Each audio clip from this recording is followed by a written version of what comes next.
Hi, my name is Thomas Walter. Unfortunately, I have no audience members available today, but I will try to make the most of it anyway. So, once again, my name is Thomas Walter, and this is my speech on the importance of in-class attendance this fall. Um, so, let's get started.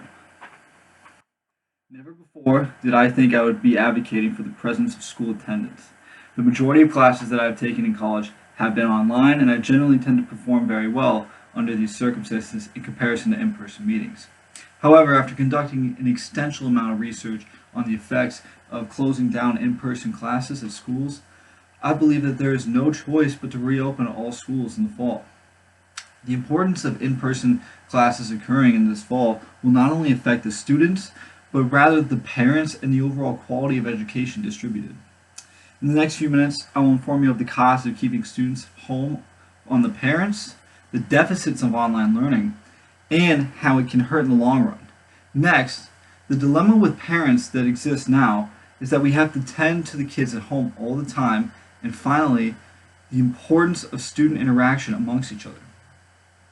First, I will describe the problem of involving the deficits of online learning and how it can hurt in the long haul. Without the opportunity of in-person classes, many students struggle to progress or even keep up in online format. Many students with special needs or learning disabilities are even more prone to performing negatively. Are even more prone to performing negatively in this format, as it will be much harder to cater to their needs through a digital format. The main cause of this is a lack of attention for the student in need, without receiving special attention or any altered teaching strategies, can ultimately harm their progression in the academic long run. Unfortunately, the longer we postpone this in-person schooling, the further we are distancing particular students from progressing successfully in school. But on the whole, K-12 students lag those in traditional schools according to recent studies. Sheldon acknowledges full-time cyberschooling isn't right for everyone, but this hasn't slowed come all enrollment push, and K-12 is working its way into new states like Maine and North Carolina this year. Essentially, I believe that Blake Farmer, a journalist covering healthcare in Nashville, is simply acknowledging the difficulties involved with online-only education. Furthermore, despite the state the world is in right now, we must continue to push the most effective methods of learning that can cater to each individual student. Otherwise, many may suffer from this reality that's really out of their control. Now that we've covered the deficits of online learning, let me introduce you to the dilemma with parents that now have to tend to their kids at home all the time. Before the pandemic, many parents would have the ability to take care of certain priorities, such as jobs or other necessities, while their kids were at schooling. Whether it be attending their job, home duties, or doctor's appointments and so forth, they had about a 6 to 7 hour window where they would be able to focus solely on these things. Unfortunately, with the pandemic taking the world by storm, these opportunities are few and far between. Once again, this in the long term is hurting children's growth and making it harder for parents to work as well. A paper from the Education Global Practice in 2020 states, Thomason, 2017 document, that even after schools reopened, many parents were reluctant to let their children attend. The authors found that the young people who were aged between 14 and 17 during the pandemic later showed lower overall educational attainment compared to slightly older peers. This is highly alarming considering the state of the world. I find this article to also highlight that despite the world pandemic, we have to push forward with traditional education practices with modifications favoring safety, i.e. masks, gloves, whatever we need to stay in school needs to be done. Otherwise, we are losing valuable time to a pandemic that we still aren't sure when it's going to end. Now that I've described this urgent problem, I will introduce a solution that directly addresses this. See,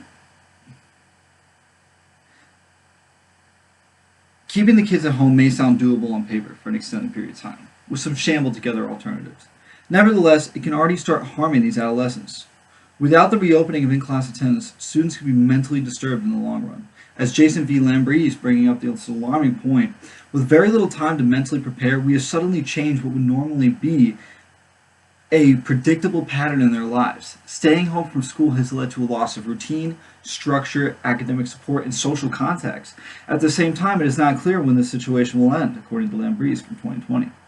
I believe the best takeaway from this article is that despite struggles we are being faced with, We have to adapt better. Considering how much of our daily lives have changed, we have to move forward by allowing our students to attend schools again. This online format will only hurt us in the long run, and if we must wear masks at class, so be it.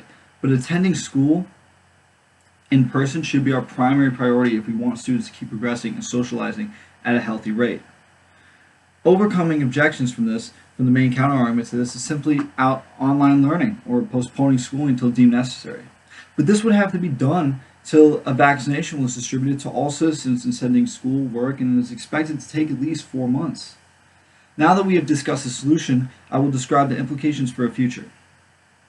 Imagine a world where you can't interact with your friends, or you are condemned to only at-home learning and daily necessities. This may sound manageable at an older age when we are introduced to social media and many other outlets of communication interaction. However, being at a younger age without access to these resources, it can be quite difficult. I believe that an article from the Emergency Health Collection says it best, that perhaps a more important but easily neglected issue is the psychological impact on children and adolescents. Stressors such as prolonged duration, fear of infection, frustration and boredom, inadequate information, lack of in-person contact with classmates, friends, and teachers, lack of personal space at home, and family financial loss can all have even more problematic and enduring effects on children and adolescents. All those tiny issues that are coming up right now are going to have massive impacts later on. And now imagine a world without this all for an extended period of time. This could perhaps lead kids to become socially inept and awkward. This in turn can have a traumatic effect later in life on that individual. To conclude, I will now share the course of action that we must follow if we wish to get back to the academic state that we were once following. Firstly, we must continue to wear protective gear such as masks, scarves, so forth, wherever we can to prevent the spread of COVID-19, aka coronavirus.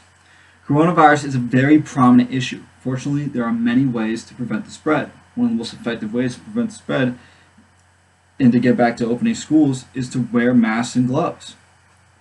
Looking back on this event in even 5 years' time, we will ask ourselves if we did enough to keep pushing forward and with our human nature to continue to grow through natural disasters and so forth. So I say, open up the schools and let our students blossom. Thank you.